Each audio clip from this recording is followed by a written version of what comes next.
Assalamualaikum warahmatullahi wabarakatuh. Perkenalkan, nama saya adalah dosen Fakultas Ekonomi dengan Prodi Ekonomi Pembangunan di Universitas Teguh Umar. Saya fokus pada bidang ilmu ekonomi regional. Beberapa mata kuliah yang sampu antara lain adalah ekonomi makro, ekonomi mikro, dan ekonomi regional. Untuk selanjutnya, saya akan menjabarkan teknik pembelajaran yang dipakai pada salah satu mata kuliah yang saya ampu, yaitu mata kuliah ekonomi makro. Nah, mata kuliah ini adalah mata kuliah wajib yang harus diambil oleh mahasiswa pada prodi atau program studi ekonomi pembangunan dengan bobot 3 SKS. Mata kuliah ini atau mata kuliah ekonomi makro ini merupakan mata kuliah wajib yang harus diambil pada program studi ekonomi pembangunan yang merupakan lanjutan dari mata kuliah pengantar ekonomi. Bahan kajian dalam mata kuliah ini meliputi perkembangan ilmu ekonomi makro, penghitungan pendapatan nasional, konsumsi, tabungan, dan investasi, institusi keuangan, ada teori keuangan, teori kemiskinan, dan pengangguran. Perkuliahan dilaksanakan sebanyak 14 kali, tatap muka tambah dengan evaluasi hasil pembelajaran dalam bentuk ujian tengah semester dan ujian akhir semester. Tugas terstruktur ditambah melalui kuis, diskusi, termasuk diskusi kelompok, dan presentasi makalah. Dengan harapan kami kepada mahasiswa yang mempelajari mata kuliah ekonomi makro ini adalah memiliki kemampuan dalam memahami dasar teori ekonomi makro, serta menerapkan teori yang diperoleh, dapat menganalisisnya melalui isu-isu ekonomi dalam praktek kehidupan sehari-hari. Adapun kita pakai bahan untuk bukunya adalah buku utama, kita pakai karangan dari Gregor Mankiw, yaitu makroekonomi. Kemudian kita juga memakai beberapa buku lagi seperti buku ekonomi makro karangan Aslia Murni, kemudian buku makroeconomics karangan Don Booth, kemudian Rudiger, Stanless, dan Fisher. Kemudian kita juga memakai buku yang dikarang oleh Sadono Sukirno, yaitu dengan judul Makroekonomi Modern, dan buku Mankiw. Referensi lain yang saya pakai dalam mata kuliah ini adalah beberapa jurnal internasional yang berkaitan dengan materi yang dipakai dalam mata kuliah ekonomi makro. Terkait dengan materi perkuliahan yang saya ampu ini, pada pertemuan pertama saya ada memperkenalkan kontrak kuliah, mengenalkan tentang ruang lingkup ekonomi makro. Kemudian pada pertemuan kedua, menganalisa teori pertumbuhan ekonomi klasik dan neoklasik. Kemudian pada pertemuan ketiga, saya akan menganalisa PDB atau produk domestik bruto dan pengukuran aktivitas ekonomi. Pada pertemuan keempat, memahami dan menganalisis teori pertumbuhan ekonomi dalam jangka panjang. Kemudian dalam pertemuan kelima, menganalisis pertumbuhan populasi, kemajuan teknologi, empirik, dan kebijakan. Dalam pertemuan keenam, kita akan mengevaluasi dan memaparkan pengantar fluktuasi ekonomi. Pada pertemuan ketujuh, memahami dan menganalisis permintaan agregat, penyusunan, dan penerapan model ISLN. Kemudian pada pertemuan ke-8, kita akan melakukan evaluasi tentang pelajaran dari pertemuan 1 sampai pertemuan 7 melalui ujian tengah semester. Nah, pada pertemuan ke-9 kita akan menganalisis penawaran agregat dan pertukaran jangka panjang. Nah, termasuk dalamnya adalah ada inflasi dan pengangguran. Nah, untuk sesi pertemuan ke-10 kita akan memaparkan tentang menganalisa kebijakan. Dalam kebijakan ini kita bagi dua, yaitu kebijakan fiskal dan ada kebijakan moneter untuk pertemuan 11. Pada pertemuan ke-10 ini, kebijakan fiskal itu ada tentang stabilitas ekonomi dari pemerintah, sedangkan pada pertemuan ke-11 itu, kebijakan moneter itu kita akan memaparkan tentang jumlah uang beredar serta permintaan uang. Untuk pertemuan ke-12, kita menguasai dan menganalisis neraca pembayaran luar negeri, sudah pasti ya. Pada pertemuan ke-13, tinjauan ulang mengenai ekonomi terbuka, yaitu model Mundell dan Fleming. dan nilai tukar. Pada pertemuan ke-14 dan ke-15, kita akan membahas tentang case study dan presentasi tugas project base secara berkelompok. Jadi nanti dari pertemuan sebelumnya, kita akan membagikan kelompok kepada mahasiswa untuk menyelesaikan case study. Nah, untuk pertemuan ke-16, kita lakukan evaluasi melalui ujian akhir semester atau UAS. Model pembelajaran pada mata kuliah ekonomi makro ini yaitu ceramah, tanya jawab, diskusi, dan case method. Kolaboratif learning yaitu lebih fokus pada kerjasama dalam menyelesaikan tugas secara berkelompok. Evaluasi pembelajaran dilakukan beberapa komponen yang terdiri dari, jadi ada nilai-nilainya, ada bobot dari pada setiap yang dilakukan. Seperti case study, jika dilakukan case study maka bobot yang dikasih adalah 40% untuk nilai mahasiswa. Kemudian apabila kuis itu dilakukan bobotnya adalah 10%, sedangkan ujian tengah semester adalah bobotnya 20%, sedangkan untuk ujian akhir semester bobotnya adalah 30%.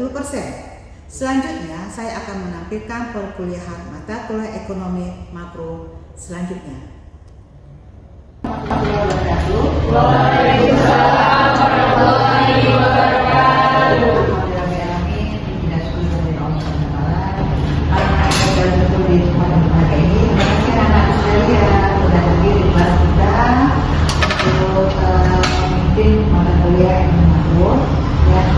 Sebelum kita mulai, kita akan memperkenalkan diri. Saya adalah Ibu Sri Roshni Sani yang akan membimbing Anda selama 1 semester. Ya. Jadi sebelum kita mulai, saya ingin perkenalkan seperti adik-adik ini ya.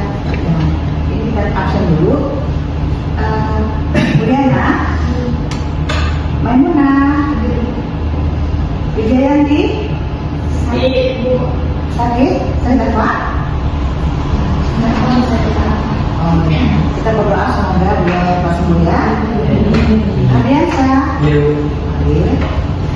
Al-Mustaqim, Dia Maulina Santi, Rosnalida, Lucy Amraida.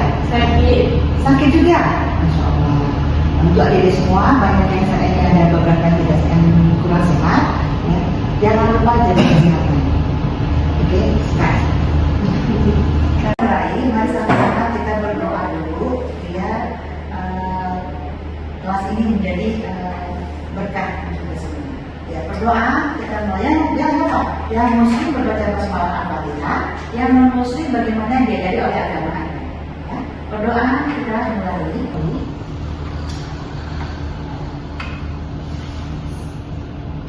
Amin ya rabbal alamin. Oke, nah kita coba mengupas tentang ekonomi ini. Adik-adik pasti sudah pernah sekolah dulu, ya, sudah pernah belajar juga. Jadi konsep dasar ilmu ekonomi kita lihat dulu bagaimana konsep dasar dari ilmu ekonomi. Kita lihat sini.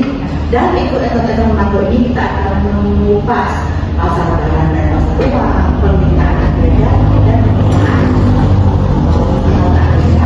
teori ekonomi moneter, pertumbuhan ekonomi, inflasi dan pengangguran, serta perdagangan internasional. Ini sebagian yang akan kita pelajari nanti dalam ekonomi makro kita ini. Nah, dalam ekonomi itu ada ekonomi makro dan ada mikro. Mana dua lahir makro sama mikro? Mikro. Kenapa? Dari skala kecil, iya benar sekali. Dari skala kecil kita akan menunjukkan ke skala yang lebih besar. Dalam skala kecil kita akan berbicara tentang produsen dan konsumen. Siapa itu produsen? Perusahaan. Siapa itu konsumen? Masyarakat. Ya. Jadi Anda ini suka shopping, ya, dan namanya konsumen. Anda yang suka menghasilkan barang, berarti dikatakan dengan produsen. Nah, pertemuan dari produsen dan konsumen itu kita pasar. Kalau tidak ada produsen dan konsumen, tidak ada perbedaan pasar. Kalau dalam ekonomi makro ditambah dengan pemerintah, jadi ada kebijakan. Jadi Jadi dalam ekonomi makro itu dia ada jadi produsen dan konsumen. Jadi dalam makro itu kita berbicara dalam hal yang agregat. Berarti iya benar keseluruhan. Jadi tidak hanya belajar tentang produsen dan konsumen, tetapi kita belajar juga tentang agregat keseluruhan dari produsen, keseluruhan dari konsumen, dan menghubungkannya kita membutuhkan pemerintah. Kita membutuhkan pemerintah untuk apa? Membuat kebijakan. Kebijakan apa yang ada di pemerintah? Melindungi produsen dan konsumen. Melalui bagaimana kebijakan? Ada dua kebijakan yang harus tahu. Kebijakan fiskal dan kebijakan moneter dan kebijakan fiskal. Jadi kebijakan moneter itu mengenai uang. Iya benar, uang beredar. Saya bilang tahu rupanya. Karena saya kurang bicara ya. Ya, kalau ada kebijakan moneter tentang uang beredar, kemudian tentang suku bunga. Ya, bagaimana dengan kebijakan fiskal? Subsidi, kebijakan tentang pengeluaran pemerintah, pendapatan pemerintah. Jadi pemerintah di sini mengambil untuk menghubungkan produsen dengan konsumen, dan dia juga melindungi konsumen, melindungi juga produsen. Dasar ilmu ekonomi. Apa itu ilmu ekonomi? Mengapa harus mempelajari ilmu ekonomi? Ini kita lihat ya. Apa itu ilmu ekonomi? Ilmu ekonomi itu ada akibat dari ada perang-perang, ada pilihan, ada pengambilan keputusan. Apa itu perang? Bagaimana kita melihat sumber daya alam dan tangan? Ada produsen sanggup nggak memenuhi seluruh kebutuhan konsumen? Dia melakukan untuk mendapatkan satu barang, untuk mendapatkan satu barang kita kadang-kadang bersaing sama orang lain. Itulah akibat itu mengakibatkan adanya pilihan. Ada nggak pilihan kita? Ada. Memilih apa di sana? Selera kita bermacam-macam, tidak sama. Ya, kemudian ada pengambilan keputusan. Biasa pengambilan keputusan ini berdasarkan apa? Ya, ada kebutuhan, kualitasnya. Jadi banyak hal yang menyebabkan kita harus mengambil keputusan. Ada pertimbangan kita untuk mengambil keputusan. Mengapa ilmu ekonomi lahir?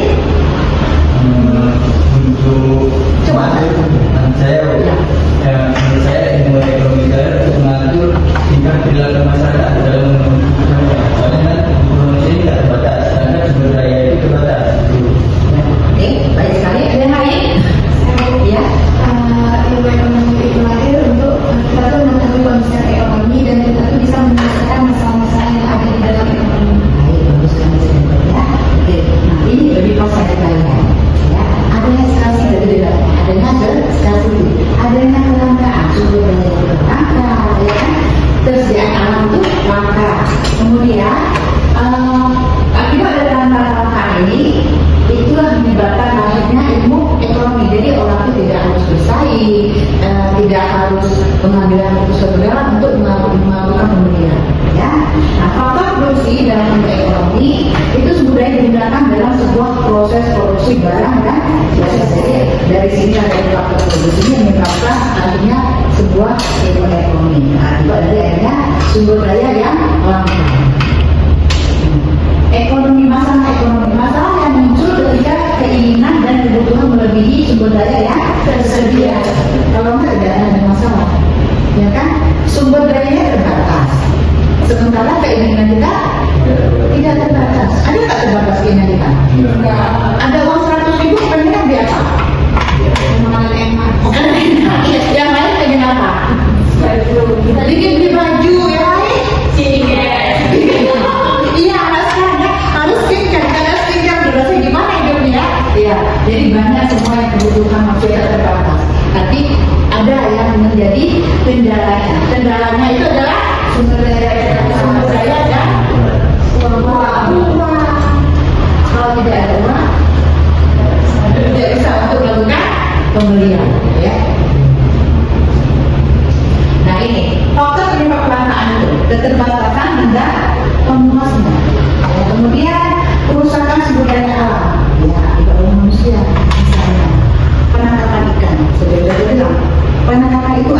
pulau namanya Pulau Tuan, itu daerah ujung dari Olele di Aceh itu dulu waktu 5 tahun yang lalu itu banyak kali ikannya, beragam. Sekarang kalau kita pergi ke sana udah tidak ada tidak banyak lagi ikannya. Saya pernah pergi ke sana untuk mancing aja susah dapat ikannya. Kenapa? Karena manusia.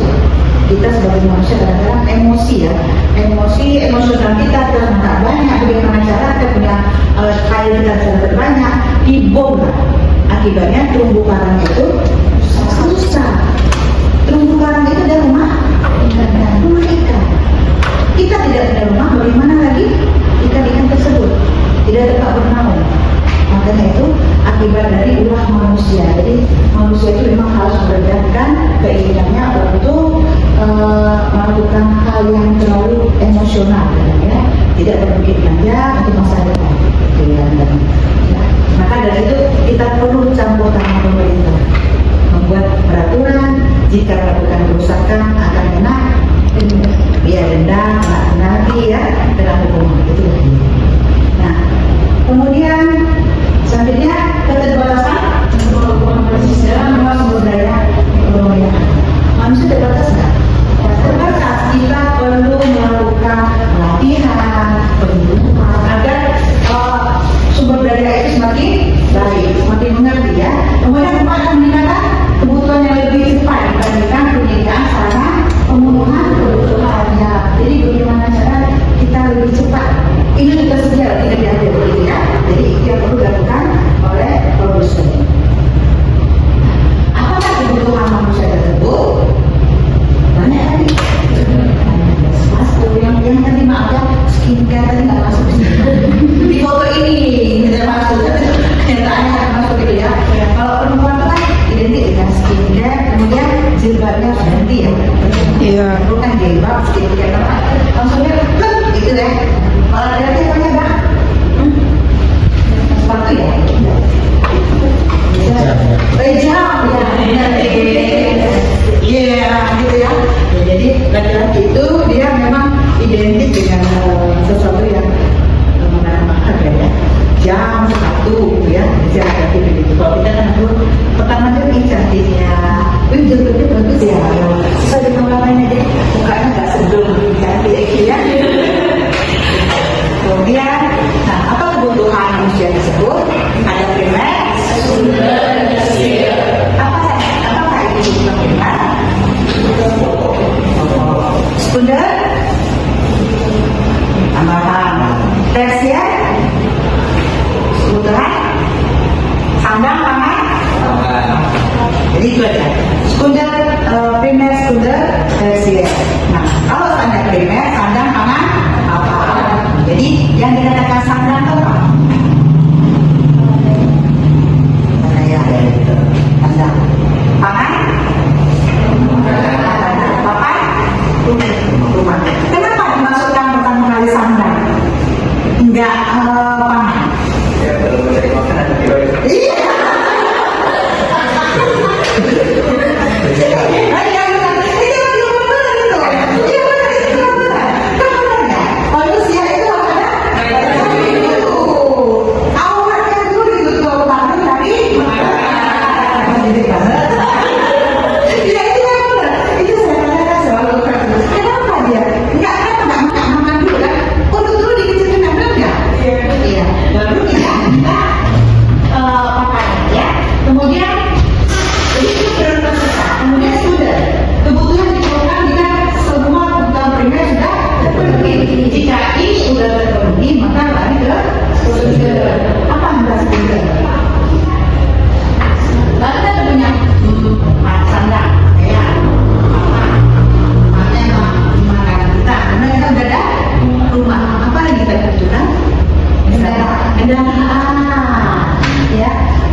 Jadi pertanyaannya, kebutuhan manusia itu tidak terbatas, namun untuk memenuhi kebutuhan itu terbatas. Jadi faktor apa yang mempengaruhi kebutuhan tersebut? Ya, ada faktor yang mempengaruhi kebutuhan kita, keinginan kita. Ada nggak? Ada. Ayo, coba siapa yang saya? Salah satunya. Ya, dan Pak silakan. Faktor agama. Ya, seperti apa misalnya Pak Bapak itu? Kita agama apa? Islam. Orang Islam membutuhkan apa? Misalnya. Iya, memang. Ada kebutuhannya ya. Iya. Selanjutnya, setelah dia jawab. Ayo, silakan. Silakan. Iya, terima silakan. Apa? Ya? Lingkungan adalah faktor penentu sekali lingkungan. Kenapa? Karena ada tetangga sebagai lingkungan ya. Ya. Jadi kita itu banyak yang menyebabkan kita menyebabkan orang itu kebutuhan itu faktor-faktor yang paling kebutuhan kita. Ada lingkungan, ada agama, ada istiadatnya enggak? Iya. Ada kita itu apa kita? Ada gimana ya? Masih banyak juga kita sekali ada ya. Itu dengan setiap harus anak laki-laki yang mau sunat buat acara. Ya, acara itu menggunakan kebutuhan. Itu bukan lagi ini orang kebutuhan harus dilaksanakan. Ya, harus terpenuhi. Itu sesuatu jadi kebutuhan. Kita lihat kami di sini definisi ekonomi. Kita sudah belajar tadi tentang bagaimana ekonomi produsen, bagaimana konsumen. Nah, kita definisi ekonominya dan ekonomi. Nah, ekonomi itu berasal dari bahasa Yunani. Ekos dan nomos.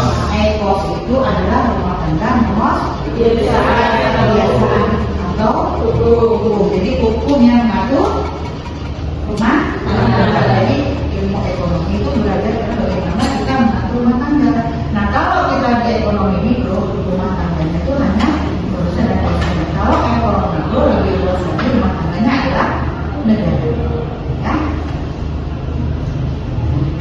Definisi ilmu ekonomi. Ilmu ekonomi, coba Bu, dan tadi ngomong terus ya. Coba silakan baca. Ya. Silakan buat silakan baca, ayo. Ilmu ekonomi adalah studi aktivitas produksi, konsumsi, dan pertukaran barang. Ya. Selanjutnya next, bahas kakak. Ilmu ekonomi adalah ilmu tentang memilih, yakni bagaimana orang memilih memanfaatkan sumber daya yang terbatas, pendapatan dan waktu untuk menghasilkan tingkat kepuasan maksimal, dan bagaimana perusahaan memilih kombinasi input serta besaran dan jenis komoditas yang diproduksi serta mendistribusikan komoditas ke rumah tangga untuk dikonsumsi. Nah, itu jadi aktivitas ekonomi produsen dan konsumen itu yang intinya. Ya, cuma dalam ekonomi makro dia secara agregat itu ada secara keseluruhan, tetapi dalam ekonomi mikro hanya sebagai rumah tangga saja. Jadi semuanya tidak ada beda antara makro sama mikro, hanya beda cakupannya aja yang berbeda. Ya, saya.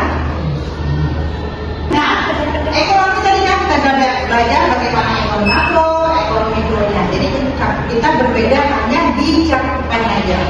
Makro secara agregat, mikro secara ya. Kita lihat sini. Topik utama ekonomi makro itu adalah pengangguran. Kenapa? Karena pengangguran itu akan mengganggu keadaan perekonomian sebuah negara. Semakin tinggi pengangguran, maka tingkat kesejahteraan rakyat semakin turun. Ini akan mengganggu perekonomian negara. Kemudian pendapatan inflasi. Inflasi adalah akan dari kenaikan barang yang terus-menerus mengakibatkan terjadinya inflasi itu akan mengganggu keadaan ekonomi negara. Nah, pendapatan nasional, ini berpengaruh terhadap yang akan mengakibatkan jika pendapatan negara kita itu terbesar dari mana? Pajak. Ya, jadi pendapatan negara kita terbesar dari pajak pendapatan negara. Nah, jika pendapatan negara ini mengalami penurunan, ya dia pendapatan ini akan mengakibatkan perekonomian ya. Jadi pendapatan nasional ini yang terbesar dari pajak ya. Jadi akibat dari makanya itu kalau masyarakat dihimbau untuk selalu taat pada pajak, itu membuat keuangan negara itu akan semakin stabil baik. Kenapa? Karena masyarakat membayar pajak, pajak itu digunakan untuk membiayai pembangunan negara tersebut, untuk belanja negaranya ya. Nah, dari ketiga inilah maka ekonomi makro itu akan menjadi stabil, kita keadaan stabil ya. Nah, selanjutnya tujuan akhir kebijakan ekonomi makro, price stability, price level stability, berarti harga yang stabil. Kalau ada perekonomian baik, harga stabil, masyarakat belanja juga adalah stabil. Jadi tidak hari ini harga cabai 36.000, besok harga cabai 50.000, lusa harga cabai itu lagi tidak begitu. Ya, jadi stabil harganya. Ya kalaupun naik hanya naik 35.000, jadi 36, itu biasa. Tapi tidak terlalu tinggi dan turun tidak terlalu rendah. Jadi high employment level. Jadi ya tingkat jadi pada tenaga kerja. Jadi tenaga kerja itu dapat terserap oleh negara. Nah, bagaimana cara masyarakat negara itu menyerap tenaga kerja? Dengan melakukan perekrutan. Ya. Rekrutan yang dilakukan adalah dengan meningkatkan investasi. Investasi naik, maka akan terjadi peluang untuk merekrut tenaga kerja. Banyak peluang kerja, banyak perusahaan berdiri, maka nanti terjadi perekrutan daripada tenaga kerja. Jadi tidak ada lagi tenaga kerja yang nganggur. Itulah dia. Maka investasi itu negara akan menjaga. Investasi naik, masyarakat akan terangkul untuk mendapatkan pekerjaan. Long term economic growth, jadi pertumbuhan ekonomi yang panjang. Jadi setiap tahun terjadi pertumbuhan ekonomi. Jadi perekonomian itu naik terus, jadi inflasinya rendah, penganggurannya rendah, ya kan? Kemudian pendapatan negara yang tinggi, maka keadaan perekonomian akan menjadi baik. Bu izin mesin. Iya, silakan ya. Jangan terlepas nanti.